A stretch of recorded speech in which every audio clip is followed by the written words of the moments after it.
বঙ্গবন্ধু বলেছিলেন তারা যদি সংখ্যা একজন হয় আর যদি কোনো ন্যায্য দাবি আমরা সেটা মেনে নেব। আমরা এখন কি দেখছি, সমস্ত বাংলাদেশের সমস্ত স্টুডেন্টরা নেমে আসছে। তারা কি চাচ্ছে? তারা একটা সাধারণ একটা দাবি ছিল, এটা খুব একদম প্রথমে এটা সমাধান করা সম্ভব ছিল। 300-র মতো প্রাণহানি হয়ে গেল, এখন অনেক দেরি হয়ে গেল। It is too late. আপনি বঙ্গবন্ধুর মেয়ে, আপনি সসম্মানে চলে যান, এটি আমাদের কথা। বাচ্চারা এখানে আন্দোলনে আসছে, এর জন্য আমরা তাদের পাশে থাকার জন্য আসছি। আমাদের বাচ্চারা, আমাদের মায়েদের বুক খালি হচ্ছে, এত মায়েদের বুক খালি হচ্ছে, আমাদের আর একটা মায়ের বুক যেন খালি না হয়। আমরা এই আন্দোলন আর কতদিন চলবে? কেন উনি পদত্যাগ করছে না? কেন এই বাচ্চাদেরকে রেহাই দিচ্ছে না এই আন্দোলন থেকে?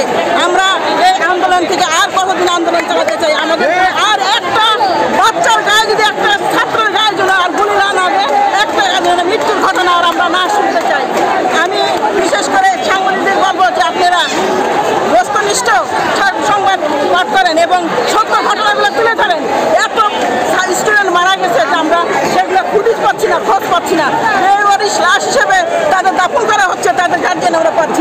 খবর আপনারা কোনোভাবেই দেখান না, কোনোটাই দেখান না।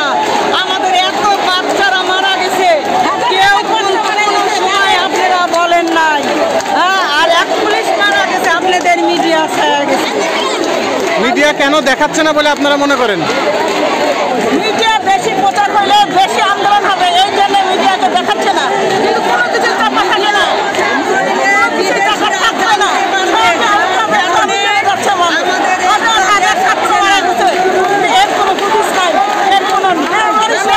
আমি চাই আর একটা লাশ করোনার মধ্যে আমাদের আর একটা সন্তানের বুকে যেন গুলি না ধরে, আর একটা সন্তানের